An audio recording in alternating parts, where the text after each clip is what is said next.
ಚಿಕ್ಕಬಳ್ಳಾಪುರ ಜಿಲ್ಲೆ ರಾಜಧಾನಿ ಬೆಂಗಳೂರಿನಿಂದ ಕೂಗಳತೆ ದೂರದಲ್ಲಿದೆ. ರಾಜಧಾನಿ ಬೆಂಗಳೂರಿನಲ್ಲಿ ಕಾವೇರಿ ಸಮೃದ್ಧವಾಗಿ ಹರಿಯುತ್ತಿದ್ದಾಳೆ. ಆದರೆ ಇತ್ತ ಚಿಕ್ಕಬಳ್ಳಾಪುರದಲ್ಲಿ ಕಾವೇರಿ ಬದಲು ಜನ ಬೋರ್ವೆಲ್ ನೀರನ್ನೇ ಕುಡಿದು ಬದುಕುತ್ತಿದ್ದಾರೆ. ಆದರೆ ಈಗ ಬೇಸಿಗೆಯ ರಣಬಿಸಿಲು ಹಿನ್ನೆಲೆಯಲ್ಲಿ ಬೋರ್ವೆಲ್ಗಳು ಇದ್ದಕ್ಕಿದ್ದಂತೆ ಬತ್ತಿ ಹೋಗ್ತಿವೆ. ಇದರಿಂದ ಚಿಕ್ಕಬಳ್ಳಾಪುರ ಜಿಲ್ಲೆಯಲ್ಲಿ ಈಗಾಗಲೇ ಗ್ರಾಮಾಂತರ ಪ್ರದೇಶದ 28 ಹಳ್ಳಿಗಳಲ್ಲಿ ಹಾಗೂ ನಗರ ಪ್ರದೇಶದ 14 ವಾರ್ಡ್ಗಳಲ್ಲಿ ಕುಡಿಯುವ ನೀರಿನ ತೀವ್ರ ಸಮಸ್ಯೆಯಾಗಿದೆ. ಇದರಿಂದ ಚಿಕ್ಕಬಳ್ಳಾಪುರ ಜಿಲ್ಲಾಡಳಿತ ಅಕ್ಕಪಕ್ಕವಿರುವ ರೈತರ ಬೋರ್ವೆಲ್ಗಳನ್ನು ಬಾಡಿಗೆಗೆ ಪಡೆದು ಇಲ್ಲವೇ ಟ್ಯಾಂಕರ್ಗಳ ಮೂಲಕ ನೀರು ಸರಬರಾಜು ಮಾಡಲು ಹರಸಾಹಸ ಪಡುತ್ತಿದೆ. ನಮ್ಮ 154 ಗ್ರಾಮ ಪಂಚಾಯತಿಗಳ ಪೈಕಿ 19 ಗ್ರಾಮ ಪಂಚಾಯತಿಗಳಲ್ಲಿ ಸುಮಾರು 28 ಹಳ್ಳಿಗಳಲ್ಲಿ ನೀರಿನ ಸಮಸ್ಯೆ ಇರತಕ್ಕಂಥದ್ದು ಗಮನಕ್ಕೆ ಬಂದಿದೆ. ಈ 28 ಗ್ರಾಮಗಳಲ್ಲಿ 27 ಗ್ರಾಮಗಳಲ್ಲಿ ನಾವು ಕುಡಿಯೋ ನೀರನ್ನು ಖಾಸಗಿ ಬೋರ್ವೆಲ್ಗಳ ಮೂಲಕ ಒಡಂಬಡಿಕೆಯನ್ನು ಮಾಡಿಕೊಂಡು ಖಾಸಗಿ ಬೋರ್ವೆಲ್ಗಳಿಗೆ 10 ರಿಂದ 18 ಸಾವಿರದವರೆಗೆ ಮಾಸಿಕವಾಗಿ ಬಾಡಿಗೆಗಳನ್ನು ಕೊಡುವಂಥ ಅವಕಾಶ ಇರುತ್ತೆ. ನಮ್ಮ ಸ್ಥಳೀಯ ಸಂಸ್ಥೆಗಳು ಏನು ಗ್ರಾಮ ಪಂಚಾಯತಿಗಳಿದ್ದಾವೆ, ಗ್ರಾಮ ಪಂಚಾಯತಿಗಳ ಮೂಲಕ ಅವುಗಳಿಗೆ ಪಾವತಿ ಮಾಡುವಂಥದ್ದು ಮತ್ತು ಶುದ್ಧ ಕುಡಿಯೋ ನೀರಿನ ನಮ್ಮ ಜಾಲ ಏನಿದೆ ಅದಕ್ಕೆ ಅಳವಡಿಸಿ ಆ ಬೋರ್ವೆಲ್ಗಳ ಮೂಲಕ ತತ್ಕ್ಷಣ ಕೊಡ್ತಕ್ಕಂಥದ್ದು. ನಂತರ ಮಳೆಗಾಲ ಪ್ರಾರಂಭ ಆದಮೇಲೆ ಆ ಎಲ್ಲ ಬೋರ್ವೆಲ್ಗಳು ನಮ್ಮ ಜಿಯಾಲಜಿಸ್ಟ್ಗಳಿಂದ ಹೊಸ ಪಾಯಿಂಟ್ಗಳನ್ನು ಗುರುತಿಸಿ ಅಂತರ್ಜಲದ ಆಧಾರದ ಮೇಲೆ ಹೊಸ ಬೋರ್ವೆಲ್ಗಳನ್ನು ಹಾಕ್ತಕ್ಕಂಥದ್ದು ನಮ್ಮ ಉದ್ದೇಶ ಇದೆ. ಸೊ ಆ ನಿಟ್ಟಿನಲ್ಲಿ 27 ಬೋರ್ವೆಲ್ಗಳನ್ನು ನಾವು ಖಾಸಗಿ ಬೋರ್ವೆಲ್ ನಡೆಸ್ತಾ ಇದ್ದೀವಿ. ಒಂದು ಹಳ್ಳಿನಲ್ಲಿ ಟ್ಯಾಂಕರ್ ಮೂಲಕ ನಾವು ನೀರನ್ನು ಕೊಡುವಂಥ ಒಂದು ವ್ಯವಸ್ಥೆಯನ್ನು ನಮ್ಮ ಜಿಲ್ಲೆಯಲ್ಲಿ ಅಳವಡಿಸ್ಕೊಂಡಿದ್ದೀವಿ. ಈ ಪೈಕಿ ಅತಿ ಹೆಚ್ಚು ಗ್ರಾಮಗಳು ಸಮಸ್ಯೆ ಇರತಕ್ಕಂಥದ್ದು ಶಿಡ್ಲಘಟ್ಟದಲ್ಲಿ. 10 ಗ್ರಾಮಗಳಲ್ಲಿ ಶಿಡ್ಲಘಟ್ಟದಲ್ಲಿ ಸಮಸ್ಯೆ ಇದೆ. 6 ಗ್ರಾಮಗಳಲ್ಲಿ ಬಾಗೇಪಲ್ಲಿ, 6 ಗ್ರಾಮಗಳಲ್ಲಿ ಚಿಕ್ಕಬಳ್ಳಾಪುರ. ಸೊ ಈ 3 ತಾಲೂಕುಗಳಲ್ಲಿ ಸ್ವಲ್ಪ ಗ್ರಾಮಗಳಲ್ಲಿ ನೀರಿನ ಕೊರತೆ ಇರತಕ್ಕಂಥದ್ದು ಗಮನಕ್ಕೆ ಬಂದಿದೆ.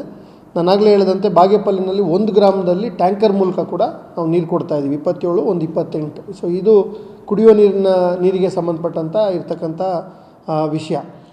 ಇನ್ನು ರಣಬಿಸಿಲಿಗೆ 111 ಹಳ್ಳಿಗಳಲ್ಲಿ ಬೋರ್ವೆಲ್ಗಳ ನೀರಿನ ಇಳುವರಿ ಕುಸಿತವಾಗಿದೆ. ಕೆಲವೇ ದಿನಗಳಲ್ಲಿ ಅಲ್ಲಿ ನೀರು ಬತ್ತಿ ಹೋಗುವ ಮುನ್ಸೂಚನೆ ಇದೆ. ಇದರಿಂದ ಚಿಕ್ಕಬಳ್ಳಾಪುರ ಜಿಲ್ಲಾಡಳಿತ ಮುಂಗಡವಾಗಿ ರೈತರ ಬೋರ್ವೆಲ್ಗಳನ್ನು ಕುಡಿಯುವ ನೀರು ಸರಬರಾಜು ಮಾಡಲು ಒಪ್ಪಂದ ಮಾಡಿಕೊಳ್ಳುತ್ತಿದೆ. ಬೇಸಿಗೆ ನಮ್ಮ ಚಿಕ್ಕಬಳ್ಳಾಪುರ ಜಿಲ್ಲೆಯಲ್ಲಿ ನಮ್ಮ ಕುಡಿಯೋ ನೀರನ್ನು ನಾವೇನು ಸಪ್ಲೈ ಮಾಡ್ತೀವಿ, ಈಗ ನೀರನ್ನು ಪ್ರತಿ ಮನೆಗೆ ಸಪ್ಲೈ ಮಾಡ್ತಿರೋದು ಮೇನ್ ಸೋರ್ಸ್ ಇರೋದೇ ಬೋರ್ವೆಲ್ಗಳು. ಬೇಸಿಗೆ ಕಾಲದಲ್ಲಿ ಬರಬೇಕಾದ್ರೆ ಕೆಲವು ಬೋರ್ವೆಲ್ಗಳು ನಾವು ಗ್ರೌಂಡ್ ವಾಟರ್ ಡಿಪ್ಲೀಟ್ ಆಗಿಬಿಟ್ಟು ಬೋರ್ವೆಲಿಂದ ಎಷ್ಟು ಈಲ್ಡ್ ನಾವು ಎಕ್ಸ್ಪೆಕ್ಟ್ ಮಾಡ್ತೀವಿ. ಒಂದು ಬೋರ್ವೆಲಿಂದ ನಾವು 200 ಮನೆಗಳಿಗೆ ಇಷ್ಟು ಹವರ್ ಪಂಪ್ ಮಾಡಿದರೆ ಸಾಕು ಅಂತ ನಾವು ಇನಿಷಿಯಲ್ ಪ್ಲ್ಯಾನ್ ಮಾಡ್ಕೊಂಡಿರ್ತೀವಿ. ಈಲ್ಡ್ ಕಡಿಮೆ ಆದದಕ್ಕೆ ನಾವು ಅಷ್ಟು ಹವರ್ ಪಂಪ್ ಮಾಡಿದ್ರು ಆ ಮನೆಗಳಿಗೆ ಕೊಡೋದಕ್ಕೆ ಸಾಕಾಗಲ್ಲ. ಆ ಈಲ್ಡ್ ಕಡಿಮೆ ಆಗಿರೋದಕ್ಕೆ ನಾವು ಬೇರೆ ಬೋರ್ವೆಲ್ಗಳನ್ನ ಆಲ್ಟರ್ನೇಟಾಗಿ ಹೈಯರ್ ಮಾಡಿಕೊಂಡು ಇದಕ್ಕೆ ಕನೆಕ್ಷನ್ ಕೊಟ್ಟು ಆ ಬೋರ್ವೆಲ್ ಮೂಲಕ ನಾವು ಗ್ರಾಮಕ್ಕೆ ನೀರನ್ನು ಕೊಡುವಂಥ ವ್ಯವಸ್ಥೆಗಳನ್ನ ಮಾಡ್ತಾಯಿದ್ದೀವಿ. ಅದೇ ಈ 17 ಗ್ರಾಮ ಪಂಚಾಯತಿಗಳಲ್ಲಿ ನಾವೇನು 19 ಬೋರ್ವೆಲ್ಗಳಿದ್ದೀವಿ. ನಮ್ಮ ಬೋರ್ವೆಲ್ಗಳು ಇತ್ತು.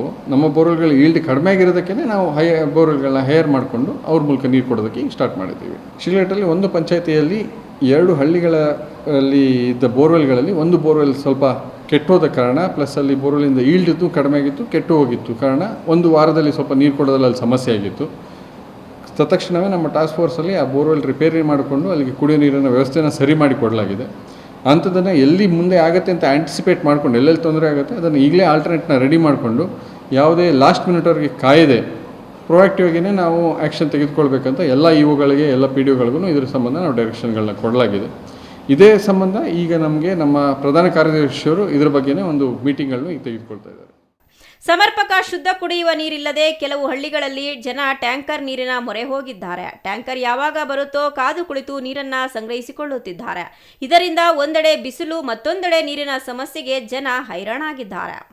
ತೋಡನಹಳ್ಳಿ ರಮೇಶ್, ಸಿಟಿವಿ ನ್ಯೂಸ್, ಚಿಕ್ಕಬಳ್ಳಾಪುರ.